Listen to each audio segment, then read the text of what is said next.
बिस्मिल्लाहिर्रहमानिर्रहीम। अस्सलाम वालेकुम। मैं professor doctor Anjum Rahman.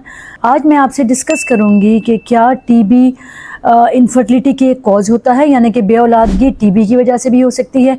Usually लोगों का कंसेप्ट है कि टीबी में खून वाली जो है बलगम आता है या खून की उल्टी आती है।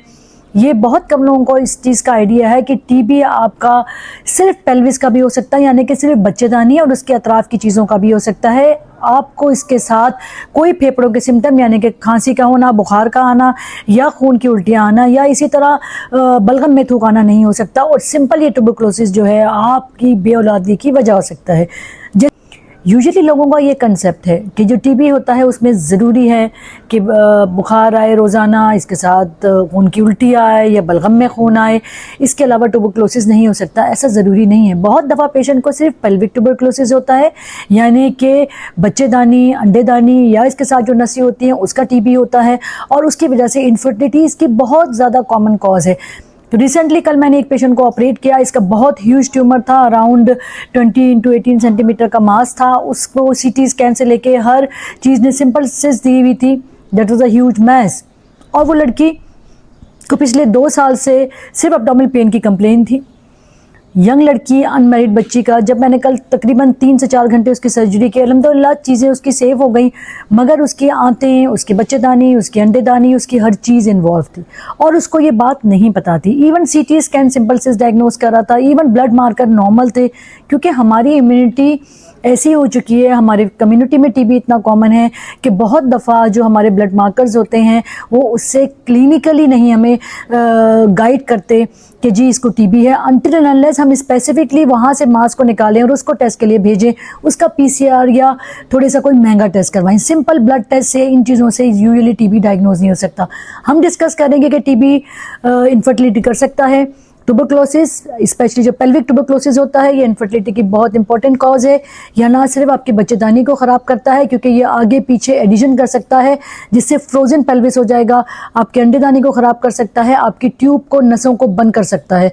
अनफॉर्चुनेटली ज़्यादातर पेशेंट में जिनको पेल्विक ट्यूबरकुलोसिस होता है ये मिसडायग्नोज रहता है, अनटिल एंड अनलेस टोटल आपकी दोनों ट्यूब बंद हो जाएं या आपकी ओवरी काम करना ख़त्म कर दे और बच्चेदानी इतना ज़्यादा चिपक जाए कि वो नॉर्मल फंक्शन ना करे। अगर आपको लो ग्रेड फीवर नहीं भी है, अगर आपको खांसी नहीं भी है, आपको बुखार नहीं भी आता, आपको खून की उल्टी नहीं भी आती, पर आप इनफर्टिलिटी के पेशेंट हैं, आपको लगता है आपकी थोड़ी बहुत साइकिल डिस्टर्ब हो रही है, इवन आपकी साइकिल भी डिस्टर्ब नहीं हो रही, पर अगर आप इनफर्टिलिटी के पेशेंट हैं, आपकी शादी को 1 साल से ज़्यादा हो गया है और आपको बच्चा नहीं ठहर रहा, ये ज़रूरी है कि आप अपने डॉक्टर के पास जाएं, अपना एक अल्ट्रासाउंड करवाएं, बेसिक हार्मोन के टेस्ट और बेसलाइन टेस्ट करवाएं। स्पेशली एक अल्ट्रासाउंड होना चाहिए। 1 साल के बाद जो कपल साथ रहते हैं उनको बच्चा नहीं होता, उनको ज़रूरी है कि वो अपनी डायग्नोसिस करवाएं, प्रॉपर टेस्ट करवाएं, ताकि ऐसी ही कोई चीज़ जो कि आप पे ज़ाहिर ना हो रही हो, जिसके सिम्टम्स ना आ रहे हों और वो आपकी इनफर्टिलिटी की वजह बन रहे हों, उसको टाइमली डायग्नोज किया जाए और टाइमली उसकी ट्रीटमेंट किया जाए।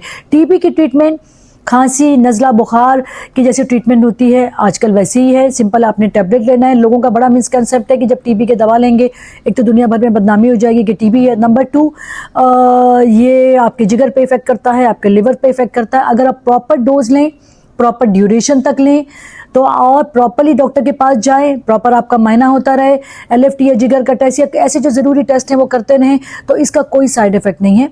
आजकल जो कम्बिनेशन थेरेपी है ये बहुत आसान है लेनी, मगर ये लाजिम है कि आप अपना ड्यूरेशन को पूरा करें, प्रॉपर टेस्ट करवाएं और साथ साथ स्पेशली जिनको पेल्विक ट्यूबरकुलोसिस है वो अपना अल्ट्रासाउंड भी करवा लें, खुदा न खास्ता कोई अंडेदानी में रसूली ना हो। बहुत दफ़ा टीबी अंडेदानी में रसूली भी करता है, इसके अलावा और कोई सिम्टम नहीं होते। उस रसूली के साथ अगर वो पुराना ट्यूबरकुलोसिस है तो नसें भी बंद हो सकती हैं, इवन बच्चेदानी में इतनी एडिशंस हो जाती हैं कि वो नॉर्मल काम नहीं कर सकती। इसलिए ज़रूरी है कि टाइमली डॉक्टर से चेकअप करवाएं, स्पेशली अगर आपको कोई सिम्टम्स नहीं भी हैं और आप साथ रह रहे हैं, शादी को 1 साल से ज़्यादा हो चुका है, टाइमली डॉक्टर के पास जाएं, इन्वेस्टिगेशन करवाएं ताकि आप इसी तरह की किसी मर्ज से बच सकें। Thank you very much. Pakistan जिंदाबाद।